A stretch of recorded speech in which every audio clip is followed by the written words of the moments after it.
Hey YouTube, going to be looking at a subscribers battle who started at 91 on the season. So before we do that, two things. So one, you guys have stepped up real quick here. So I asked for you guys to submit battles because I want to showcase more of your battles during the week and do more analytics around that, and not just have to change my team like every 2 sets. So it has been 2 days, and since June 1st, 6 of you have already submitted battles. So I greatly appreciate that. I'm going to go through a bunch of these this week.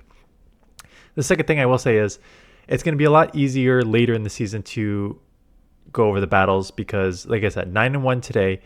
STARAPTOR on the team. It's the first week, right? So it's crazy. It's crazy town. You may get meta legends, or you may get people who are playing for the first time with underpowered, not right move Pokemon. So just take everything with sort of a grain of salt. But we're starting with the subscriber who says I can call them Nizzle. So thank you for that, because I am not trying that name. Obstagoon, STARAPTOR, and Charizard. So it's an ABB flyer team. So you're double weak to fighting in the front, 2 flyers in the back. I would assume STARAPTOR is your safe swap because you have close combat, which can hit like rocks and steels and stuff. I mean, Blast Burn can hit steels, but rocks in particular. And then fly in close combat, really hard hitting. So I'm assuming, again, I haven't watched the battles, but I'm assuming you come STARAPTOR and try and grab a shield, then come in Obstagoon, and then maybe 2-shell Charizard. That's potentially how I would play it, but let's see how this plays out against Goofy. So Obstagoon into Ariados. Okay, so I'm guessing out here, there's your STARAPTOR. There is a Pelipper. So this is the thing. STARAPTOR is very, very glassy, but man, it hits hard. So this is going to do a ton of damage if it goes through, and they do not allow you to go through. And that's the thing. Like, look how much those wing attacks from Pelipper did. I'm going to just see how much a Weather Ball does. I'm guessing to like the yellow or red. Okay, yeah. So this thing's very, very glassy. Wow, can't even get to another move. Okay. So coming Obstagoon, Pelipper, kind of a core breaker in the back, right, for Obstagoon and Charizard, but you're just gonna take this Night Slash. Oh, you are not running a cross chop, you are running a gunk shot. Okay, I will update that while you throw the Night Slash. But yeah, this is basically gonna just be a double shield Charizard type of sweep thing here. And they do not want to have any of that. So they are out of here. Okay. Flareon. Again, are you instant swapping, or are you going to stay in and throw a Night Slash first and then go into... So you're going to stay in and throw a Night Slash and then get out right away? Or are you just going to... See, the only thing about running a double flyer team is that you are extremely, extremely weak in the back to like Lantern. So if your opponent has a Lantern, you're in trouble here.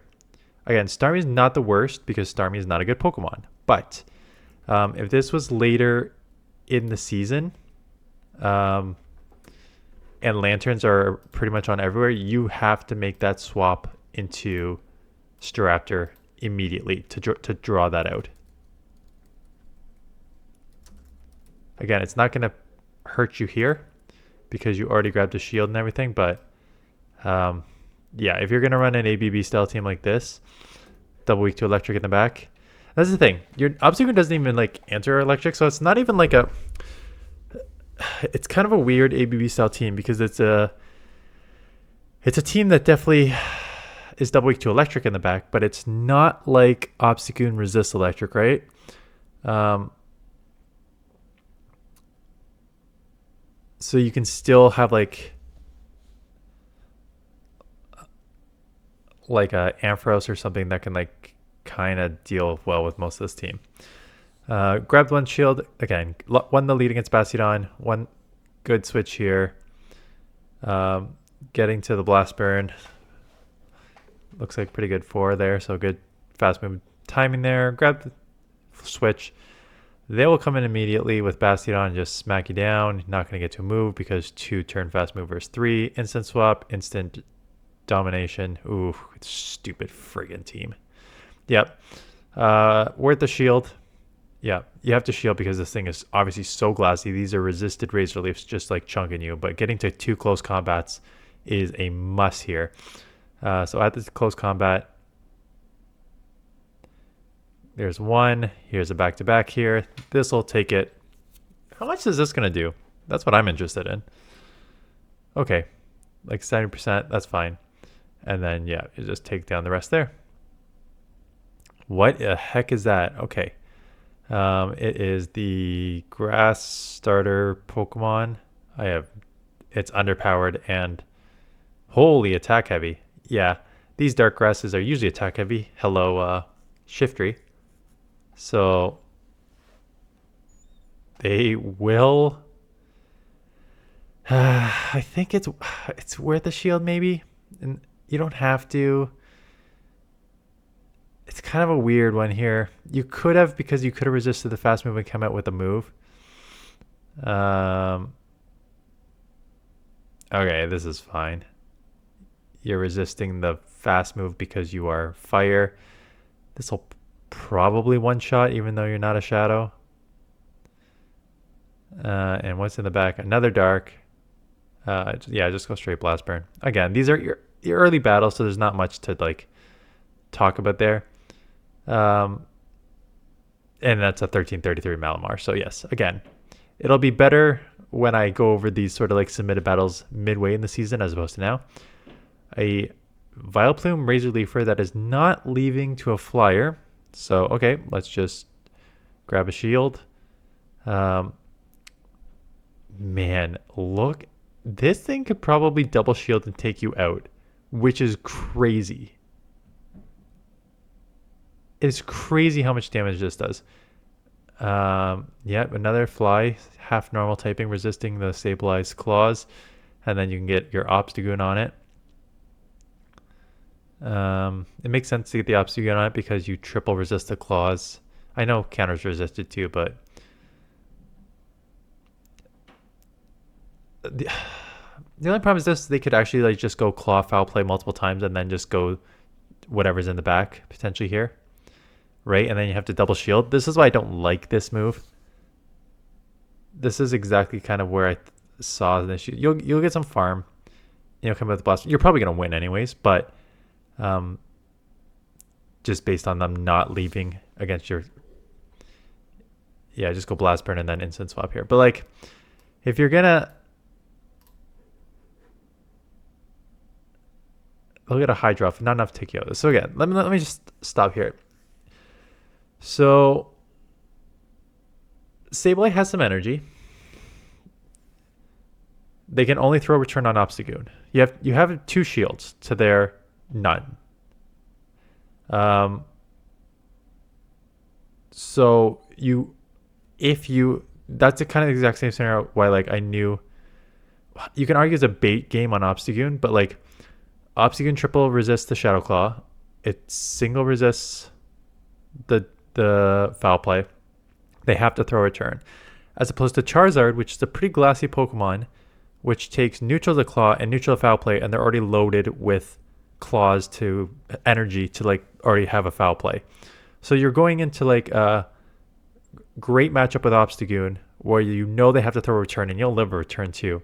And then you go 2 shield Charizard. As opposed to now you came in Charizard, you have to double shield immediately and just burn both of those shields. So like if this was a potential, I'm trying to think of like a core breaker for Charizard and Obstagoon, but like if there was something that could like core break Charizard, Obstagoon in the back, like let's say it was a Lantern in the back.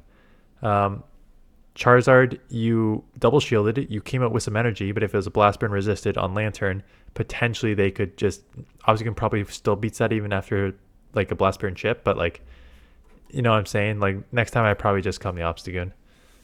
They'll get a Hydra off here, it's not enough. Okay. Night Slash. So this was a 5-0. The only reason, again, I didn't watch the battles, but I saw the 5-0 because they showed me the records. It was a 5-0 and a 4-1, so that was a 5-0. Good lead, good switch. So I know this is early in the season, and people generally early run these toxic teams, but I've seen an increase in toxic teams this season. I think it's worth the shield and trying to, fight for a switch here. I've seen an increase in toxic teams of like just like pure 3. I don't know about this bait.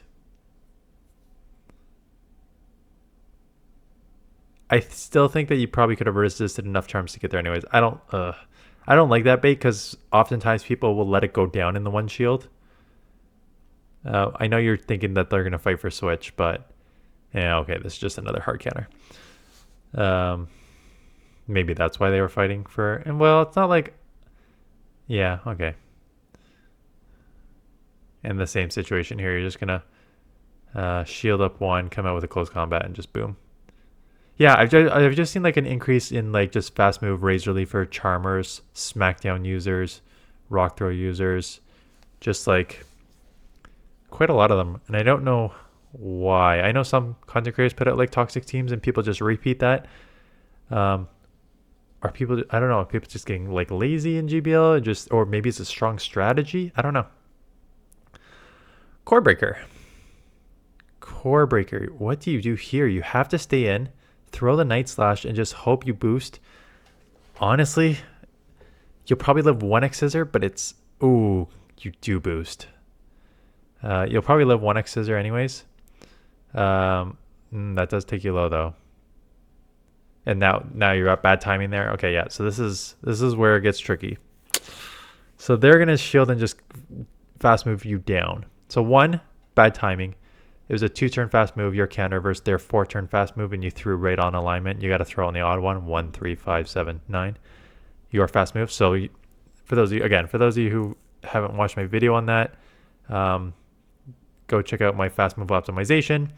Basically, if you have a 2-turn fast move and they have a 4-turn fast move, you don't want to throw like you do here on an even one. Because if you throw on an even one, they get a full volt switch through, which is a lot of energy. So you throw on 1 counter, 3 counter, 5 counters, 7 counters, etc. So that did it. I think it just because, yes, I know X's are super effective. I didn't know how much it would do in an Obstagoon. That could do quite a lot. With the boost, I may have shielded her earlier because now what they can do is just basically shield 1 Night Slash and just take you out. And then you got a terrible backline matchup. So I think you probably had to fight a little more. I just give a brilliant analysis and they freaking let the Night Slash go. Okay. If I was your opponent, I would have shielded that Night Slash and just volt switched you down and took switch.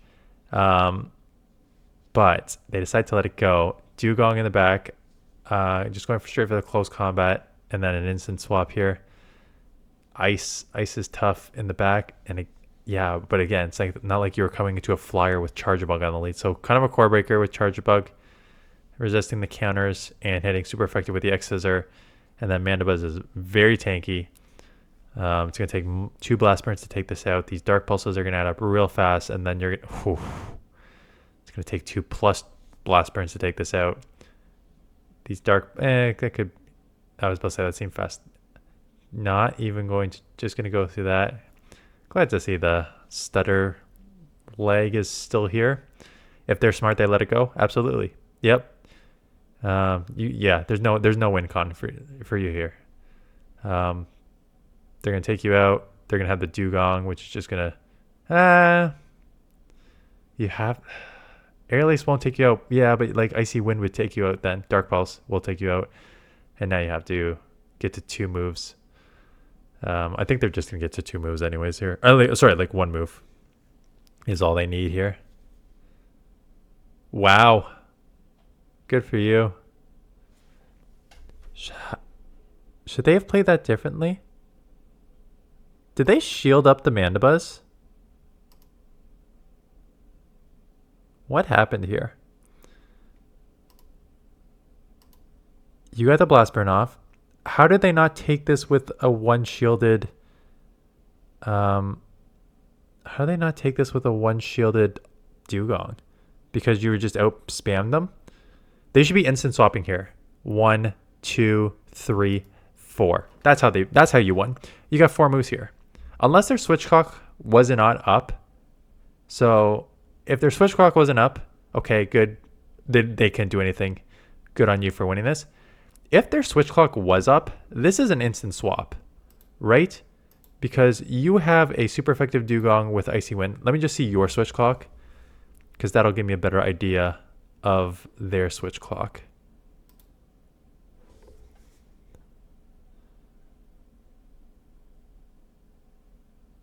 So your switch clock is up, which means theirs is probably up too. Yeah, 100% theirs is up. 1, 2, 3, 4. They gave you up 4 wing attacks on your Staraptor. That's an instant swap into Dugong, instant Ice Shards to take you low, instant Icy Wind to take you down, and they would have won with ease. But they stayed in and let you get to 4 wing attacks, which got you all the energy you needed to get to this close combat. So yeah, you gotta make that instant swap into the Dugong there.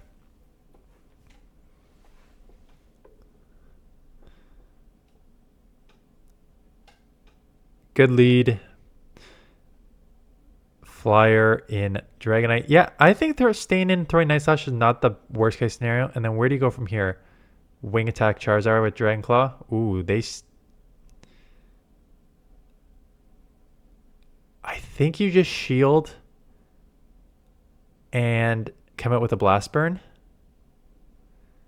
Yeah, 1 wing attack Blast Burn. Ooh, okay. For Alligator. That's interesting that they would like and still shield. I don't know what your opponent's doing. Like, you have 2 options here, and neither of them are what they just did. No, you only have 1 option. When the Obstagoon's on the lead and Magnezone is that glassy, you have to come Magnezone into Charizard. Even if you want to shield that move, like shield up a Blast Burn, just like Volt Switch down, come out with the move, throw the nuke, and then come for Alligator. You can't come for Alligator and then waste a shield and then still have the Magnezone going to be taken out by counter Obstagoon here. Like, you can't have that scenario because then you're just like locked. I would come, yeah, Staraptor, obviously. Claws resisted. Hydro Cannon probably will one-shot. Maybe not. Maybe you'll live with like 1 or 2 HP. Yeah, get to the heads-up play, really heads-up play that the Magnezone is going to kind of snipe here. So, instant swap. Just counter down.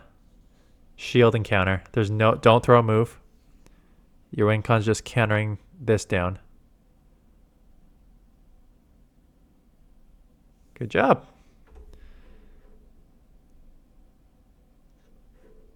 That was well done.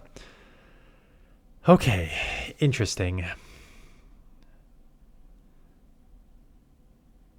Are you going to take a move first? Are you going to stay in? Are you going to try and boost here? I think you have to go Staraptor like soon after. Again, if you're running double fly on the back, they could still have... So the thing is, like, if they have electric, you lose now, right? This is the only problem with staying in. I don't... And this is... It's early in the season, but this is a problem when you go against this sort of meta team. I don't expect them to have an electric in the back. I mean, they may.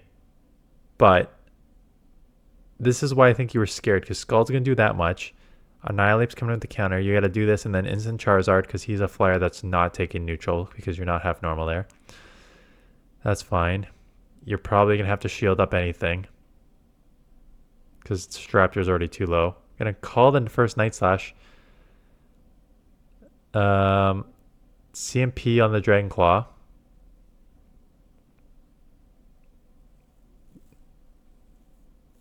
And what is in the back? Steel Wings resisted. Oh, again with the bait. Yeah, don't bait. I think you could potentially got to 2 Blast Burns anyways, because Steel Wing is resisted and you just gave yourself the lose con. So it was, yeah.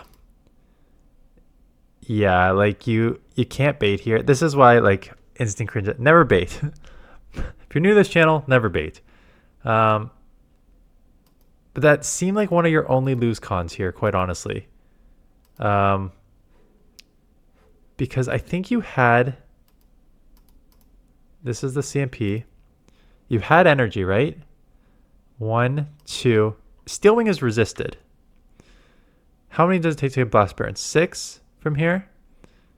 I don't think they can 6 Steel Wing you down before you get to a move here. 1, 2. Let's see if you could have got like another 4 wing attacks here. 1, 2.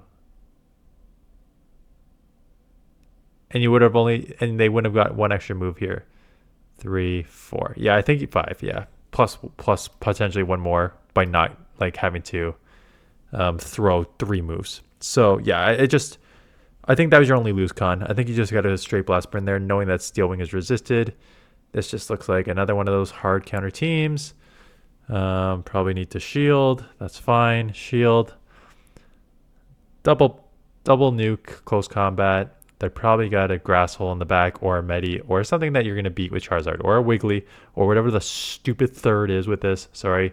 I hate these teams. I hate these teams. So there's a close combat. Undercharging. I mean, I guess 1 won't one-shot anyways. And now there's your Wiggly. There it is. And they just give it up. I think that would have been closer with the 1v2 shields. I know Charm's resisted, but... Okay, wait. I saw the thing. What did you end up getting here? Because I saw 8. But then I saw the thing...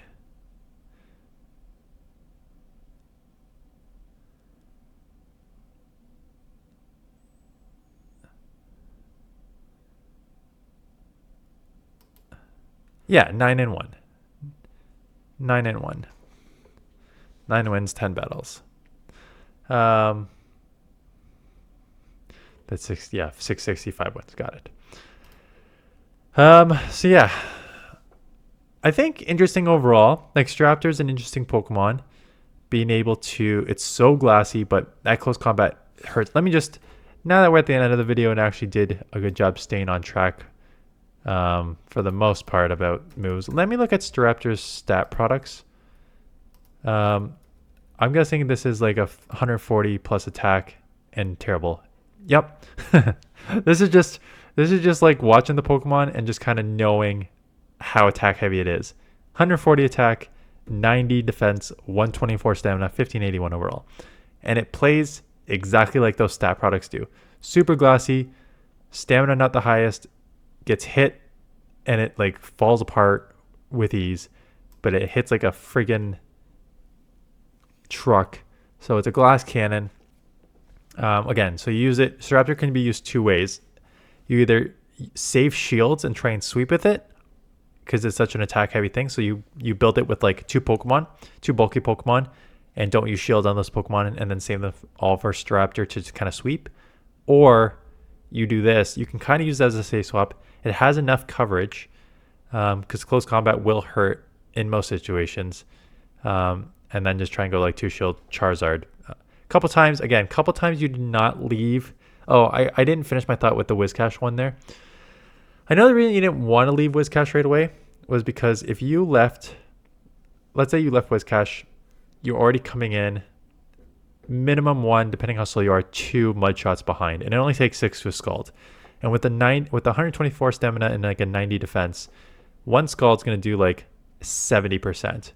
So the problem with a team like this is if you have like a neutral lead with something that can still chip Staraptor a lot, like safe swapping Staraptor, being chipped to like 70%, they can very easily like just keep alignment if they want, or like take alignment. So it's kind of a tricky situation to be in there, which is where you kind of stayed in with the Obstagoon, which then again, if they have a Lantern in the back, you're just drawing dead. So again, it's early in the season, you can kind of get away with this stuff. And early in the season, you should be trying Pokemon that are just more fun. Like tomorrow, you're going to see a Chestnut and Aurorus combo from me tomorrow morning. That's the one I'm going to do, and then I'm going to do another subscriber video in the afternoon. And we're going to keep this going this week. I like it. Thank you for the submissions. If you made it this long, again, I mentioned the submissions. Link in the description. Basically, upload 10 battles, mix of wins and losses up to Google Drive. Someone had said, how do you do that? So I use, you know what? I'll make a video on it. I will make a video on it for those who want to learn. Anyways, that is it. Thanks for watching. See you guys in the next one.